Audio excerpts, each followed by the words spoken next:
Well, what is up, you guys? Welcome to another fantastic episode of the Explain It podcast. We are your hosts. I'm Stephen Hunt. And I'm Ingryd Hernandez. And we do not have a guest today.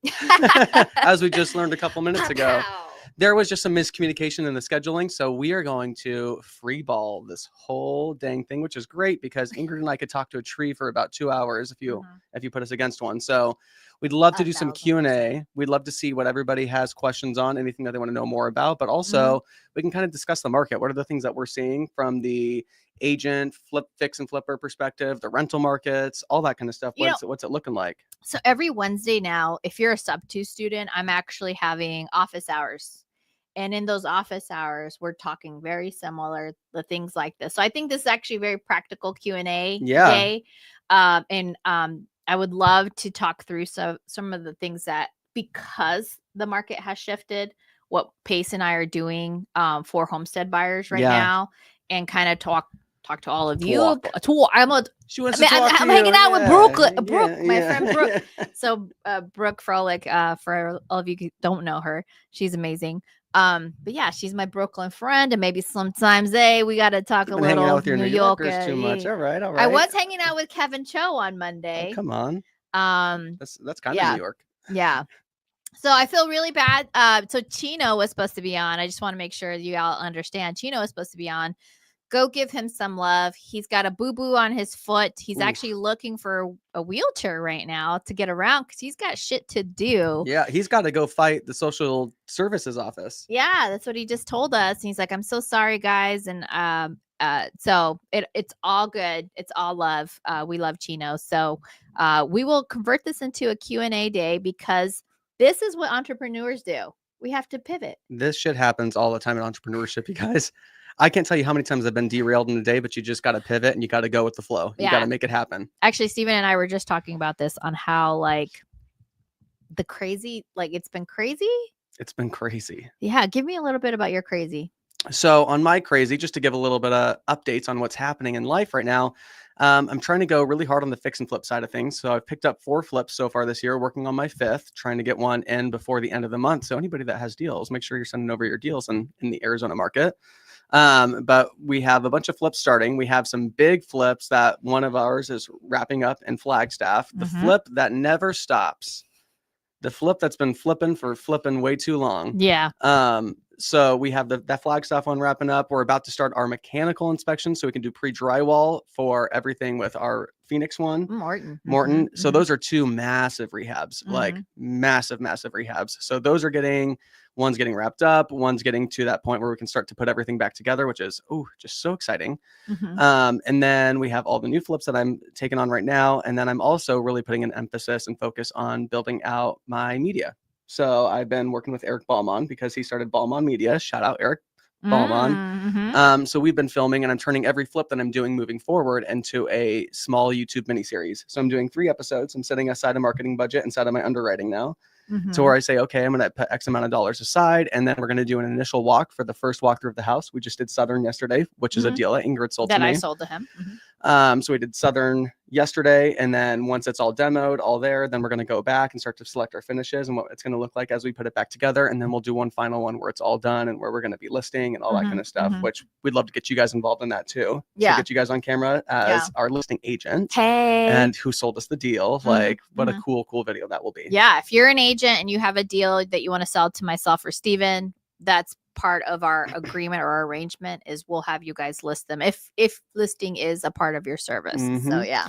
I would say the last thing there too is we're still going through this transition with property management where Drew, my partner in property management, we're really starting to free him up, which is awesome. And I don't know if you can tell, there's like a smile on his face every single day lately, which is like, it took some time to get us there, but we're getting there, which is so exciting. So he is getting his broker classes done right now. We just had some extra commissions come through, which is fantastic. But we're also looking to go through a merger on this business as well, so we can really ramp up our co-living side of the business. Yeah. So that's going to be really exciting. It'll double our unit count under management, which will be super cool. Like 300? We'll be at like 300. Wow. Yep. Wow. So looking forward to that. Taking on some luxury listings there as well, which we're getting like $45,000 a month stays on some of those luxury listings, which is crazy awesome. There's just so much in the works, and it feels like, okay, I have to dedicate certain amounts of time to certain things to make sure everything is flowing appropriately. Maybe one day I'll get myself an assistant. Maybe I'll just, be a glutton for punishment for the rest of my life. Who knows? Yeah. By the way, if you guys have questions, we would love to bring you up to the platform so that you guys can ask your questions. So if you're on Instagram, I see quite a few of you on Instagram. Come over to YouTube, follow myself or Steven, and we will share with you guys the guest link. And so if you have a question, get on the comments. This is very rare that we do this because normally we have a very amazing, guest with us. And we were supposed to have a really amazing guest today, but this is what happens. So if you guys want to come on board, ask us any question, flipping, real estate, where's the market? What should we do? And I will actually talk through some of the things that are going on right now. So you're very focused on flipping, very focused on all the projects we got going on, trying to make sure everything's running smoothly. Yeah. What about on your end? Because you are just as busy. I know. Me and Ingryd work in the same office and see each other maybe. Like, this is when we see each other. Yeah. Literally, this is us seeing each other. Yeah. Which, by the way, I spent the day with Pace on Monday, and it was all about acquiring businesses. So I will be putting a fraction of my time to that is like buying businesses. And then you're going to be like, Ingryd, what kind of businesses do you want? That's what I'm trying to figure out right now. I think so here's the practical perspective on why I want to buy a business. And I'm probably going to be more intentional in this podcast about me wanting to buy a business. I'm actually, my assistant right now is working on my posts so that I'm going to have 3 buy boxes. So it's my fix and flip, because my husband and I fix and flip. We're not going to fix and flip to the amount of fix and flips that Steven wants to. We're going to keep it like 7 to 10. And that's practical for us and our lifestyle. The other is I really love owning my RALs. So one of the maybe ideas that I have around businesses is actually buying RALs out or facilities. And by facilities, I mean, like, it could be a $25 million facility. I have people who have money who are ready to go buy those types of deals. Ooh. And so, all right. Yeah. Okay. I think I'm gonna write that down. But I have 20 years of corporate experience. And although I love a lot of my younger counterparts, right? Like there's a lot to be said about, so I'll give you an example. On Monday when we were sitting with Pace, right? And we have these younger folks who are going through the new experience of buying a business. I won't call them out. And they're like, we didn't realize that culture is such a thing that you have to think about when you're buying a business and how you reorient that culture, and you have your missions and the blah, blah, blah. And I was like, are you kidding me? That's where we started. So number one, you need your values and your culture. Like literally, like that's going to set the tone of who you hire and what the business is going to look like and who you fire. Because there's some people in that business who may not be aligned with what that mission should be or that big vision that company should have. So if you have people who aren't aligned with that, you need to let them go ASAP. So we were talking about that. But what was interesting to me is that they were taking a very virtual approach to having this be a part of their business buying practices. And I was like, you're going to struggle. It's going to work. It's going to take longer, but you're going to struggle. Yep. Because I used to work very closely with a lot of M&A folks in my food service corporate environment. And my big aha moment on Monday was like, I have so many skills that I was able to incorporate and have that I do not at all use in this business. In fixing and flipping, like you do in a sense of a practical standpoint. So for example, like holding people accountable when they say they're going to do something, and did they do it when they said they were going to do? Like that's one thing. But like other than that, without having your employees and without having like a business, like there's only so much that I'm deploying that is a talent that I've already incorporated from a leadership standpoint. Mm-hmm. And so when I was having that feedback session on Monday, I was like, you're going to need people, because the part of a culture creation is having soft skills and being able to have that leadership that people can mimic and that leadership that people can count on. So if you are telling people, oh yeah, you want that video to go click on it, what you're actually telling them is that they're not important enough for you to spend time with them, to teach them how to be better leaders. And so I was sitting there thinking, like, that's not a way that I would want to buy a business. No. So again, I'm not calling anybody out, but yeah. That's really, really awesome. I think a lot of people in the business buying realm don't understand what it truly means. I think that a lot of people look at buying a business and they hear Cody Sanchez talk about it, or they hear Pace talk about it. Yeah. And we're talking about people that have decades of business experience, people that have started and sold or closed down or are still running multiple businesses. So for them, it's easy for them to say something along the lines of, if you just buy this business, and it has a good operator in place and blah, blah, blah, you throw some marketing in there, bing, bing, bop, boo. Now you're profitable. Now you're making money. You don't ever have to show up.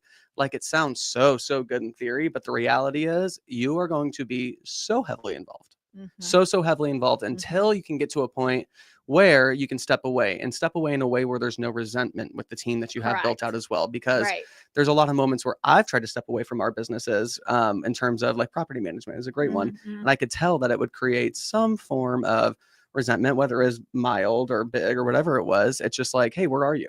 Like, why aren't you here helping? Why aren't you doing these things as well? Like, what are we doing here? Yeah. So you have to help and make sure everybody has all the resources and you know how to do that to be able to get to that point, because you're going to be very hands-on in the beginning, at least. Totally. So my corporate experience is a lot of data management, but also a lot of leadership, what we call transformation teams. Yeah. For when we I love transformational leadership. Yeah. It's like the thing. Yeah. Like we all had the little pyramid that said beliefs, action, like how do you the poster of the iceberg. Yeah. Like on the wall. It's like, yeah. And so I served through a lot of those committees whenever we bought another distribution company or we bought another warehouse that wasn't necessarily like a company, but it would just be another warehouse that we would use through our distribution channels. And I was like, wow, I forgot how much experience I have and how much I know that is going wasted. Yeah. And so I think really focusing on buying a business this year. Which business, again, for me, I think it still makes sense if it's in the real estate vertical. So think home services. I'm looking at a glass company right now. Ooh, nice. Roof, HVAC. That was going to be my follow-up question is, if you had to, like, even though you haven't defined specifically what type of business, are there ones that you are like, I really would like something like this, and have like a list of 5, 6, 7 of them or something like that? I think those are practical. Yeah. And because you and I are so plugged in with people like Eric, like if their deficits are around marketing and sales, like that would be an easy plug-in. Like let's say 80% of their business is referrals. All you have to do is put more fuel on that or leverage these other channels that aren't being used. And so from a practical standpoint, that would be the most ideal, right? Yes, absolutely. I'm gonna hit this fan, by the way. Yeah, Sorry. He's gonna hit that fan. The other, not the fans out there. We keep this a violent free zone, but sorry, another mom joke. Yes. There's such dad jokes, but I like it that you're phrasing it as the mom jokes. We had our handyman in here. He's like, yeah, I'm finally starting to catch up. But the way he said catch up sounded like ketchup. And I was like, you want some fries with that? And there was like crickets. But then Drew was like, actually, that was kind of funny. And then it slapped a little. And then Rick was like, okay, now that I got it, that was kind of funny. But like, it was a good mom joke. But anyways, but still, the ALFs, so like the assisted living facilities, I think would make sense because it ties in a lot to the verticals that we were trying to create with serving seniors. So that is a part of my time. And then the other is flipping and helping homestead buyers. Love it. So the flipping is, again, we're taking one down here in Gilbert. Well, that'll be a flip. That's an ARV of like 600. And then we have another couple of opportunities. Actually, we need to figure out that One Mesa, that One Mesa house. Diamond. Yeah. We do. What's up with that? Yeah. They're dragging their feet. They sure are. Yeah.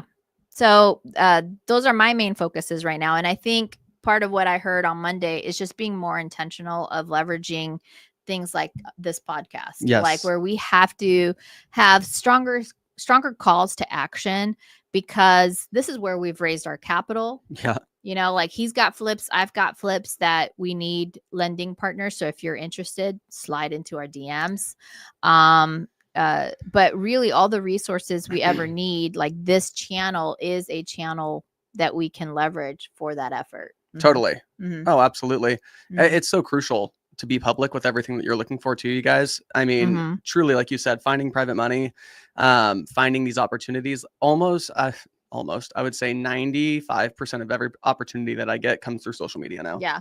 And it's crazy because it's not like I'm this big, famous person by any means. I got like 3,500 followers, which I know is something, but it's not a lot in terms of what some of the gurus are at. Right. So to see so much come through those channels, like you said, being intentional and then saying, specific amounts that you're looking for when it comes to private money and the exact returns that you're looking for, not being vague about it. I made a post, I'm going to say 2 weeks ago, because I was looking for money for a flip. So it's looking for 60K for this flip. This is what the return is. Within, I'd say the first hour, I had 12 messages of people saying, I have the money. And I'm like, wow, that just made my life so easy. Yeah. It's so crazy. I will say, I think what we're doing, because it's a single investor, is okay. There are some SEC rules. So by the way, don't take advice from us. But there are some SEC rules about, that's why I've been not as upfront about exactly how much money, because there's some SEC rules that I don't know exactly. So, well, I heard half the SEC is getting fired. So, well, Tristan and Kamahai, for example, never put their numbers out there either. Yeah. And they tell me they raise capital from social media all the time. So anyway, just a call out. Hey, look at that. Drew, what's up to Drew? Can't wait to hang out with you guys soon. AZ, here I come. Oh, really? When are you coming, Drew? He's coming in March for like 6 days. Really? Yeah. Wait, when? Because I might not be here. I think he said the 10th through the 16th of March. I may not be here. Oh, yeah. Where are you going? So the kids are on spring break. By the way, Drew, there's a link on there. You can jump on here. Come talk to us. Yeah. The kids are on spring break, and we're talking about possibly going to California. So I don't know if that would work. We'll have to see. That's their second spring break week. Gotcha. Oh, they get 2 weeks. It's Chandler School District. Tempe School District. They get 2 weeks. Chandler School District. I don't know how this stuff works anymore. Yeah. I don't do that anymore. Yeah. So, but let me talk a little bit about this program that we're doing with PACE. Yeah. So, what we're noticing right now is in this very high interest rate market, sellers like flippers and sellers like your traditional sellers have their properties on the market, and they're like lasting. Now, what does lasting mean? I was just going to say that. Oh. So for someone like myself who got her license in 2013, if a property takes 45 to 60 days to get under contract, that used to be normal. Now, because we got so used to like a day or two, and then you're under contract, people aren't seeing that as normal. Like our normalization process is going really, really slow. So, I'm seeing properties hanging out closer to 45 days or more, depending on what market, like what area. There are some areas, and you and I have to be very careful about this, that are losing a lot of price points heavily. I wonder if those areas include Litchfield Park. They sure do. So you have Litchfield, you have Tolleson, you have Buckeye, you have Santan Valley. So on the other side, you have everything in the periphery. And maybe we need to have Matthew Potter back on the podcast, but and those are also seeing really high short sales. And so, yeah, those numbers are going pretty rapid. And as somebody who was burned through the Great Recession myself, I short sold. It it's kind of scary. Yeah. It's kind of scary. And I'm glad that short sale is now a more common term, because when the Great Recession happened, nobody knew what a short sale was. We quickly found out, but nobody knew what that was because it wasn't commonplace. Yeah. And now we're seeing it, like Matthews actually told me that he's getting so many referrals right now. Wow. Yeah. So it's just cranking on his end, which is something to be very, very aware of. That's what we're seeing in this market. Now, we luckily for people like Matthew who help other people avoid getting into a foreclosure scenario, you way better want a short sale than you want a foreclosure. But that is something that we're seeing more come up more and more. Gotcha. Now on your end too, because you have your hands in a bunch of things. The Ingryd Hernandez is always invited to all the things. Why did you choose? Because you said for you and Mark that it makes way more sense to be doing 8 to 10 flips in a year as opposed to trying to crank up that number. Is it because you want to find a business to buy and you want to put more time and energy into that side of it as well? Absolutely. And for me, flipping is a means to an end. It's not something that I but it's not something I see myself doing long term. Gotcha. I think people who can see themselves doing long term, sure, like that's what they love. Me, flipping is very transactional. And that doesn't, this is one reason I would have loved to have Chino here, that because it's so transactional, it doesn't fuel my soul. Yeah.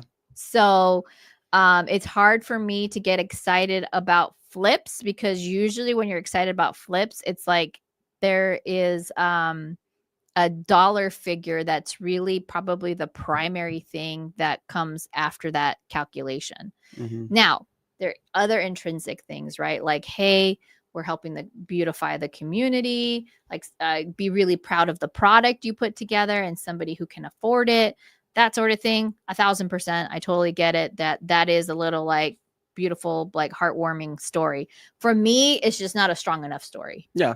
For me, like I want like, so part of why I'm getting involved with PACE on these, homestead buyer program that we're doing. The reason I'm getting involved is because that does have heartstrings. Like, wait a second, here's a family who, because they have a 1099 or because they're not from this country, but they are I-10 buyers, for example, people who come to the country are in the process of getting documented. They get assigned what's called an I-10. It's almost the equivalent of an EIN number for us who have LLCs. And they use that number to track that person, which allows them the ability to buy. Now, when they sell, they're up against FIRPTA, which I don't remember what all the letters stand for, but that means they have to pay a 10% tax on the purchase, the dollar. So if like they sell for 700,000, they owe 70 grand to Uncle Sam, as an example. But these are people who would not qualify, or if they do qualify, because there are I-10 lenders out there, people who will give loans to I-10 holders. It's a minimum of 20% down. Wow. With our homestead program, we're talking about literally like 10%, maybe up to 15%. Wow. It's not that crazy. And then you guys are also able to, if the loan is at the right price, right, factor in a little bit of the appreciation as well, because they don't have to go qualify. So I'm assuming you could probably tack on a note at the very end of that as well that stays silent, to where if they sell, you're getting a small payout at the very end as well.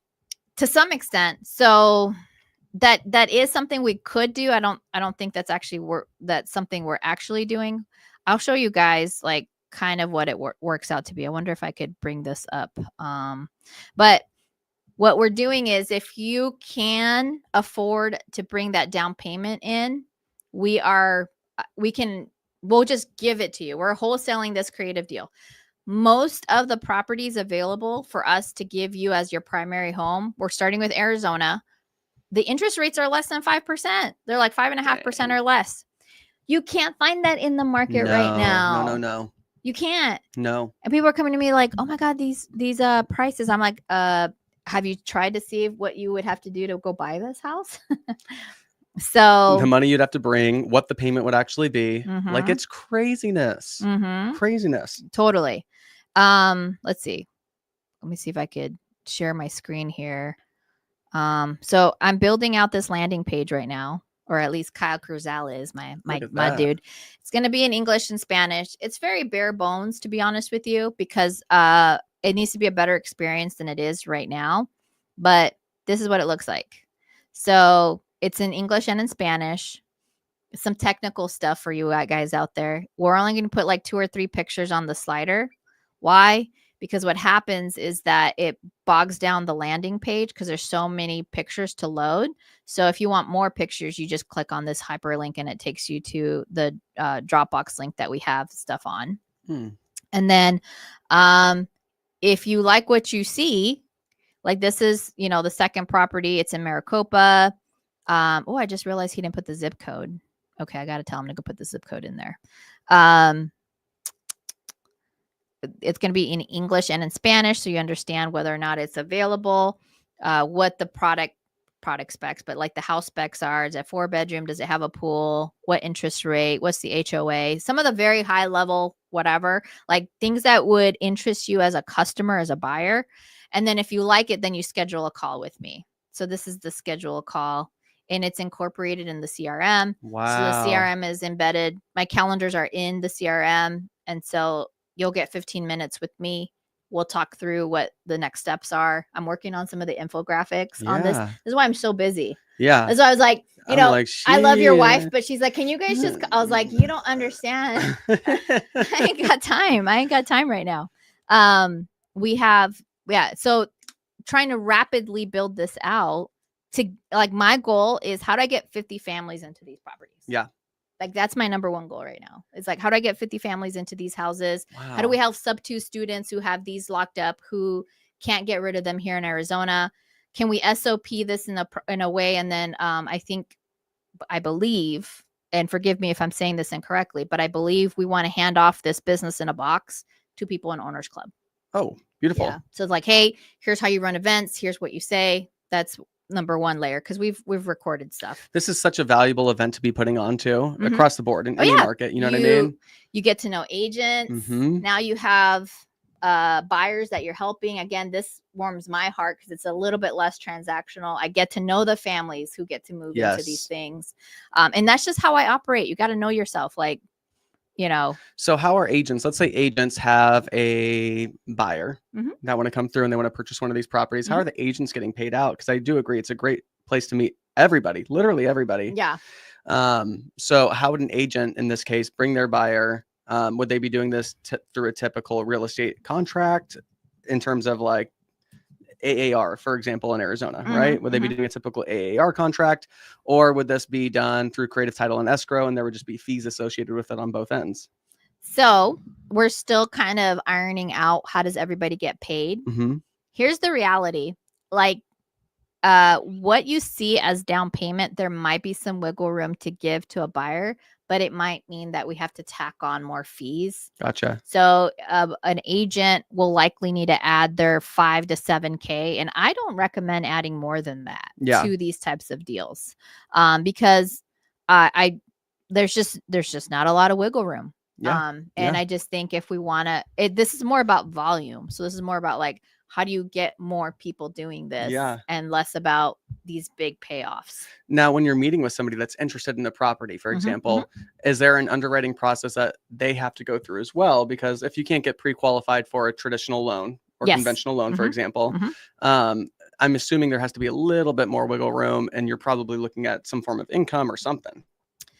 Well, first of all, this is going to be the domain that we're going to keep for this for now. NoBankLoanHomes.com. You'll get a spreadsheet right now. That is the spreadsheet. Like it's the view of what that landing page is. It's terrible. First of all, let me be the one to tell you it's a terrible experience, but that's why I went and got myself a landing page. I hired Kyle Kurzel to do some of that, that work to convert it into those cards you see on the screen. But if a buyer, like part of being a professional real estate investor is that you have to understand how you are impacted by laws that protect consumers. And if you're going to get into this game of being able to directly help consumers, you have to understand that you have to put them through an RMLO, a residential mortgage lending officer. So they're going to underwrite them, but they're underwriting them with different guidelines. So it's not about credit. We don't care about credit. It's verifiable income. Cool. So if you're doing everything through cash, okay, bro, go take the next 3 months, put that cash in the bank so that we can count it. And we'll be looking at the last 3 to 6 months of your income to see whether or not you can afford to pay for these houses. Beautiful. That's everybody. So if you have a 1099, there's some people who are like, hey, I make 2.5 million. I literally just got off the phone with somebody. I have 2.5 million in revenue every year. My problem is I'm over expensing. So once you see my bank statement, it's my problem. yeah, it looks like I make nothing. But like honestly, I can easily pay for this $5,000-$6,000 mortgage. I literally just had that conversation with someone.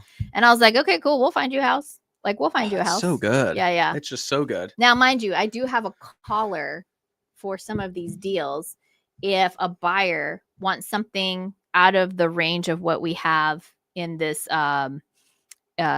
available properties, because we also want to be able to serve, like, what are you looking for? Not just go lock up deals that don't make sense.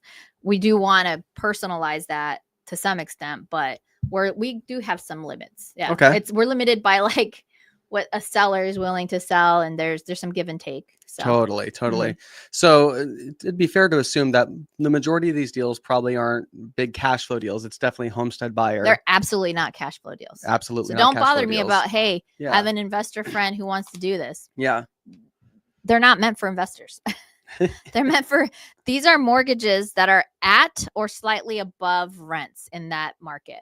So when you come to me and you're like, yeah, but I could go rent for like $200 less. Okay, go do that. This isn't for that. Yeah. Okay. Yeah. Wow. Yeah. And so the guidelines we're starting to be more specific on is if you need help with the down payment, we're willing to help you with that. But if you can't bring at least half the down payment, your only option is this to be a lease option scenario for you. Gotcha. So we want you to have some skin in the game. So you need to have around 5 to 10K minimum. Okay. If you have around 5 to 10K minimum, that'll take care of the lease option fee. And then you have 3 years to pay off that down payment in order for this to then be converted into a sub 2 for you. Gotcha. Does that make sense? I like that. Yeah. That's really awesome. So, hey, we'll give you an option to buy this sub 2. In the meantime, your mortgage is going to be higher because we have to pay an interest rate for that down payment that, let's say it's 45, 50K. Yeah. For practically speaking, for every 10,000, you'll pay 100 to, let's say, 100 to 150 bucks in interest. Well, we'll pay 100 to 150 bucks in interest for that down payment. So I'm just going to keep the math simple. We'll just say 12%, but know that some of these are at 15%. Let's say it's 30,000. You don't have the 30,000, but you have 5 to 10K to bring to the table. So you'll lease option it. If the monthly payment is $2,500, the way it's underwritten right now, then it would be $300 on top of that. So now you're paying $2,800. You are a renter. You're going to come up with that 30K within 3 years. If you can do that, then we'll just sub to it to you, and you're going to get that underlying mortgage. Look at that. Yeah. This is really awesome. Yeah. So you're finding ways for this to work for people. Yes. Like, it's like, hey, you don't got this, we got that. Right. You don't got that, we got this. Correct. We're trying to figure out how do we make this work. Oh, that's so good. Yeah. Okay. Yeah. So I see everything you've been working on there. That's wild. For the record, these houses are not ugly. No, these are great houses. People are like, oh, you got one of them, like, fixed, like, do I got to live in it and make it look nicer? I'm like, nah, bro, it's already really nice. Like, this is Kyle's house. Like, yeah, I almost bought this house. Oh, this is the railroad house. This is the one, the railroad. I tried to get my in-laws to buy that house, actually. Yeah. And I was like, but look at how nice these cabinets are. So he's still sitting on that. Yeah. He did take it down. Wow. He didn't pay anything. He only paid the closing costs to take it over. What's the payment on that one? Yeah, have your mom. $2,800. This is right next to where I live, actually. Yeah, 3-2. Tell them to come through. Look at that. They're not going to do it because I already had talked to them about it. And I'm like, they're like, will we hear the train? I was like, yeah, literally. You will absolutely hear the train. They're like, well, we don't care if we hear the train on the tracks. Like, actually, we think it's rather soothing. It is. And they go, but the horn is at an intersection. And I'm like, I hear the train and I'm further away from the train by quite a bit. And to me, the train is loud. I can hear the train. Yeah. So I'm like, you guys will definitely hear the horn being horned, you know? Yeah. But that's still really awesome. Yeah. So we're trying to figure it out for people to get. I'd say you are figuring it out for people. Like, that's really awesome. Yeah. Yeah. So I'm trying to put creative finance to good use. You guys are doing meetups on this as well. Yeah. So when are those meetups so people know what to keep their eyes open for? It was supposed to be next Thursday, but we have No One Left Behind challenge coming up. Okay. And because look at Sub 2 Drew's joining us. But because we have No One Left Behind challenge in the way, we actually moved our next showcase to March 6th. Okay. So if you guys are in Arizona, you want to come see me, maybe Pace, because it might just be me. Sorry, you're going to just be with me. We will talk about we will be talking about how you can be a part of this program. Now, this isn't made to make anybody rich. So if you have somebody who would want to participate in this program, what they will do is they'll put your name as a referrer, and you won't be necessarily involved in the process, but you will get like a small fee for bringing them into the fold. Very awesome. Mm-hmm. Oh, this is so good. Should we bring Drew up? Oh, I love this guy. Yeah. Sub 2 Drew. Here we go. Yo, can y'all hear me? Driving, bro. This always makes me nervous. Did you get a new car? Oh yeah, I got a Tesla. I was gonna say this looks like Ingryd's car on the inside. He bought it Sub 2. Get out of here. So the cracked windshield is officially gone. Yeah, Mike Davis. He was on our podcast the other day. Oh, that's so good. Dude, congratulations. You look great. Look at you. You're glowing. Dude, it's the lighting right here. I got it. It's so good. It's a big ass windshield. Drew, is this windshield cracked? Actually, so I got the car, and literally in a month, I have a front windshield crack right here. And the very first person I thought of was Ingryd Hernandez. Oh my God. We went to Houston to go see Sub 2 Drew, and he's like, yeah, just use my car. And we hopped in, and his windshield had maybe 20 cracks. I don't know. Just two. It's definitely dangerous. Just two. Yeah. Yeah. Dude, what y'all up to? Mm-hmm. I was hoping that Chino was on here. What happened to him? There was just a miscommunication on the scheduling, so he was a little bit thrown off. It's all good. We're just going to reschedule him. But now we got the Sub 2 Drew on with us, so we want to know what's up with you, dude. Are you flipping? Yeah. What's that market looking in Houston? We just sold a flip out in Katy. If you can buy in like the really good areas in Katy, and I just got the phone with Chai earlier too. They're flipping in some good markets, and I mean, we're getting showings, we're getting activity. So I think as long as you can buy right, I'm adjusting my ARV by maybe 10% lower. Mm-hmm. But if we can buy right and put a good product out there, I mean, there's a lot of people that need houses in this area. So yeah, we don't really have many issues moving inventory. We have one house that we're sitting on right now, but it looks like we got accepted an offer a couple of days ago, and I think we're in the option period. So hopefully that one will be done and we'll be over with that one. But how have you guys been? I see you, Steven, your YouTube content looking good, bro. I love that. Oh, bro, I appreciate that. Yeah, I figured I'm like, it's time. I got to do it. I got to set it. When my underwriting, I have to start setting a budget aside for marketing. I'm not showing anybody any of the houses that I'm doing ever. Like, there was a period of time where I think I posted 2 or 3 before and after photos over the course of 2 years, basically. And I'm like, I've probably done 40 flips and I've posted 2 before and afters. Like, do people even know what I do, or am I trying to give advice? What is it like? So the whole idea here was to kind of mimic an HD TV show to a certain extent, but make it educational as well. So have our first initial walkthrough on a property.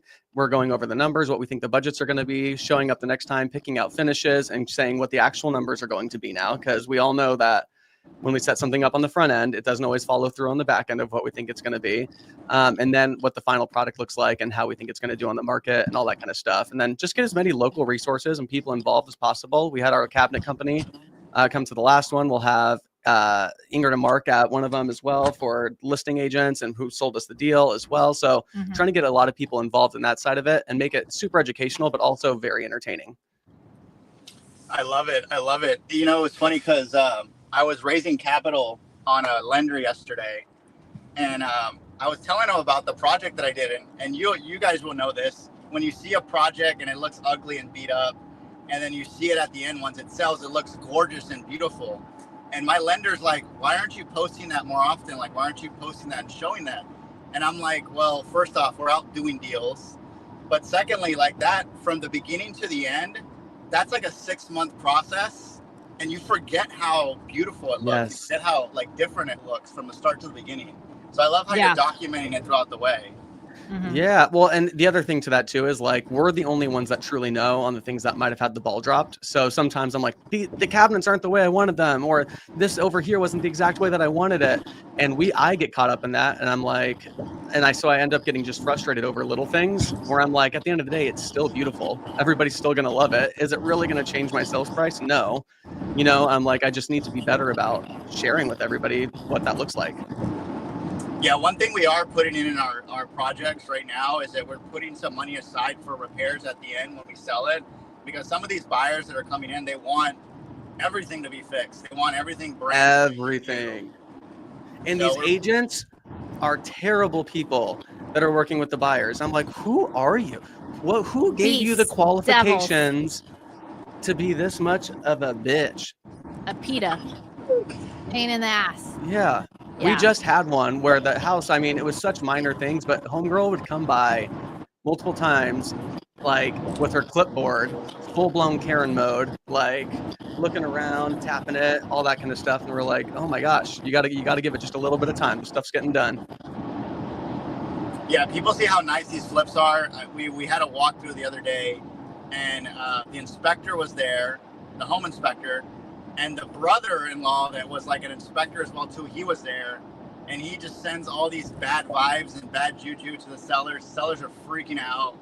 It was like a small little electrical thing that we ended up fixing right away, but it was like, you know, you just get everyone involved. It's so emotional. Like it's I think that's the one part that I'm not really used to as much, is that everyone just gets so emotionally attached to this. Like they think one little thing is gonna blow up the house. So yeah, I hate when inspectors do that, by the way. Gosh, I've had some terrible ones. Yeah. And Mark, shout out Mark Hernandez, like literally would handle all that shit. Yeah. So we had one house where it was an older build, so it had aluminum wiring, which nowadays we do copper wiring.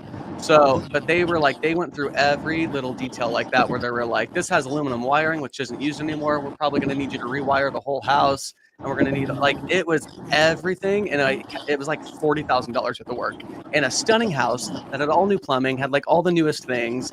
And I'm like, y'all are out of your damn minds. Is that Arbor? That was Gemini. Arbor is the one that keeps me up at night, though. That one is, Yeah, I'm with you. And I think that that's important if you're listening to this podcast, that the market has definitely shifted. It's not shifting, it's shifted, as in it's past tense. And so myself and Steven, when we've been underwriting deals the last 6 or 7 months, we are looking at what's listed and starting to say like, hey, if this is listed and it's been 45 to 60 days and it hasn't moved, we have to move our ARV down. And to your point, Drew, we've been very much on point of always putting like 7 to 8% selling costs. That includes the other buyer's commission, the buyer's request for repairs, and their concessions. It's just, you have to. So if you're underwriting out there and you're working for investors and trying to figure out what numbers to use, selling costs, definitely 7 to 8% of that selling price. So if your ARV is 500, multiply that times 8%, That's what it's going to cost to sell it. This is where the skill of flipping, I do believe, also really is going to be pushing people either out of the market or people that are going to stay in the market. There's only so many areas in Arizona that are in super, super high demand. We have our Chandler Gilbert that are like, anybody wants anything, they can get there. And those are some of the areas that you can push a price point just a little bit. But everywhere else, for the most part, that I look at, I'm like, we are looking at whatever the top comp is. I'm not looking at that number. I'm looking at all the comps and averaging from there, and then deducting, 5 to 10% after that, because I just want to make sure that when we're listed against everybody, if everybody's at 450, right, and I'm coming in and my product looks better and I'm at 440, it's a clear winner. Yeah, that's exactly the approach we're looking at our Flagstaff house right now. Yeah, there's one that's listed for what, on the same street for 835. Oh, 835. And we originally underwrote that deal to be like 550, 600, something like that. Yeah. So we were like, okay, we're going to come in probably at 815. Even though we feel like it might be a little bit over what the market's asking for, at the end of the day, it's the only house that's listed in that neighborhood. And we are a direct comp against that house. So I'm looking at that and I go, okay, we'll come in a little bit less than you, about $15,000 to $20,000 less than you. That way, when people are looking, now it's like, who are we competing against? We're competing against the guy that doesn't look as good as us. That's at a higher price point. We're going to be the clear winner there. I think it could get us. Yeah. So we're going to use it to actually get a buyer. Yes. You're never supposed to comp based off of what's for sale, is what everybody says, right? But in today's market, I think you absolutely need to be aware of what's going on in that area. 1000%. Sorry, Drew. I muted you. I'm going to unmute you now. Oh, you're good. Am I loud? It's in my car, huh? Yeah, it's a road noise. It's the road noise because it's a Tesla. I get it. I own one too. Okay, so one thing I will say, and this is a good tip for everyone, you guys like listening. Hold on, just the tip is coming. Go ahead. Just the tip, only the tip, I promise. Okay. When people are underwriting properties and they send you properties in like July, I don't know if you guys do this. I look at this all the time. They send me a property that was sold as a comp July, August, and September. Like that's the peak of the market. Like that's the very, very top of the market. So when you're underwriting these properties and you see them and they sold, and those are the comps, you have to kind of keep that in mind as well too. Absolutely. You have to know your cycle. And for the most part in all of the United States, we have a United States cycle, which is and I'm not going to count Hawaii because their weather never changes, but winter, things slow down, summer, things peak up. So that's what sub 2 Drew is talking about, is like, you have to be very careful what numbers you're underwriting against. How's the economy doing? I mean, in 2020 and 2021, you could do no wrong, but now we're in a market where making a bad decision is going to hurt. So you need to know that. And you need to know your frickin' numbers. Like something that I've implemented recently, which I always took a look at what I was paying for previously and how much it cost and what that scope of work looked like. But I'm taking a way more detailed approach to that now. And I actually included it in my calculator for the rehab estimates. I can share that with you as well, where I have every line item listed out, because sometimes there's line items that we might forget. It's just the time that we want to be extra aware of what we're doing when it comes to a flip. Like, we're doing one right now, Ingryd and I, where the budget has just gone way crazier than we thought it was going to be. It's luckily a neighborhood where we can push a price point. But with that said, too, we weren't able to factor in how much work that was actually going to need, and then being able to know exactly what those price points are going to be for those flips and being able to document that down, because that house it's like a 1955 house. And because it's in the 50s, it had galvanized piping that was all rotted out and needed to be all completely replaced, all that kind of stuff. So being able to look at, okay, what years do I know I'm going to run into that as well, right? Totally. Now I stay away from 1950s properties unless it's deep enough to where I know I could say, hey, if I need to drop 14K on plumbing, then I need to drop 14K on plumbing. But if I don't have to, then it's a bonus. You know what I mean? Yep. But that way it's factored into the underwriting and understanding the type of properties that we're actually flipping. Totally. I will do 1950s or newer. But to your point, it's 1950 to 1979. Because we did some work 9th Ave. We had some plumbing we had to replace, and we had to replace the sewer. So the sewer main line was the one that was bad on that one, and then we had to add the plumbing because we added a bathroom. And we added and so that's why that one ended up getting a little bit of an overhaul there, but nothing as crazy as this Morton deal. No, that needed like all new. It had no grounds. It's just things to be aware of. Yeah. And then to throw into your underwriting, because what could look like a 110K flip, like we thought, can quickly get up to 190, 200. If a lot of high ticket items need to be changed out. Yeah, totally. Right on. Oh, Drew's frozen. Frozen for the time. Yeah, we're gonna take Drew down. Oh, he's saying bye. Bye, Drew. So good to see you. Thank you for coming on. All right. There we go. I was like, wait, how do I do this? Okay.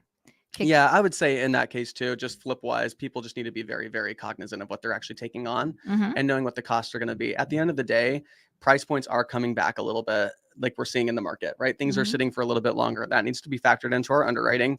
But also, that doesn't mean that labor got cheaper. In fact, labor in a lot of cases is still going up. Materials in a lot of cases is still going up. There's tiles, there's cabinets, there's things that I have ordered in the past that now I'm like, man, that's $500 more now, or that's $1,000 more now, or that, and those things add up because it's every trade has just a little bit of an increase, a little bit here, a little bit there, and now you add them all up, and you're like, now these flips cost me another $7,000 to $10,000 more than I thought that they were originally. So you have to stay on top of that underwriting. 1,000%. Yeah, and I don't know how we get out of this labor problem either, because now we have even less workers. Yeah, a lot of people have gone back. Like, I'm not being political, but like, I've had a lot of friends tell me that, their families had to go back because things have gotten stricter here. Yeah. They're afraid of ICE, things like that. And so unfortunately, a lot of our trades workers are people who are, undocumented immigrants. Yeah. That's and so reality. And so it impacts you as a flipper. If you're going to flip, you have to understand that is sort of how our system is set up. How do we fix our system? I don't have a good answer, but I will tell you it impacts our bottom line. Oh, absolutely. Yeah. Yeah. We're seeing it across the board. Yeah. I mean, I have been so far off on my past 2 walkthroughs that I did to where I'm like, what is going on? And we had to go through line by line and we checked out multiple properties. Okay, here's what we paid this time. Here's what we paid this time. Here's what this is. Here's what that is. Just to figure out, okay, what do I need to be adjusting my underwriting to now? Because what I could install a shower for before is just not what I can install a shower for now. Yeah. Unfortunately. Yeah. Yeah. It is what it is. So what do you think the rest of this year looks like for fixing and flipping? Are you still bullish on it? I'm still bullish on it. What I'm looking at hedge funds coming back into the marketplace. I'm seeing that they're buying again, right? I'm seeing a lot of the fix and flippers previously that didn't fix and flip for a period of time for that 2022 to 2025-ish almost time frame. It's like they might take one on here and there. I'm seeing a lot of them come back. People in the Arizona market are starting to go a lot harder on the fix and flips. It's becoming competitive again on that side. But I think everybody's just trying to factor in how long things are going to be sitting on the market. So that's why it makes me a bit bullish. Yeah. I see the Zach Keeps of the world. I see Templeton. I see this guy. I see that girl, and I see everybody getting really bullish on it. And I'm like, okay, that's a good sign. It's also a good indicator to see that other people are, taking these steps forward as well. Yeah. I'm just underwriting for longer now, 6 to 9 months. Yes. Yes. Yeah. Which is tough.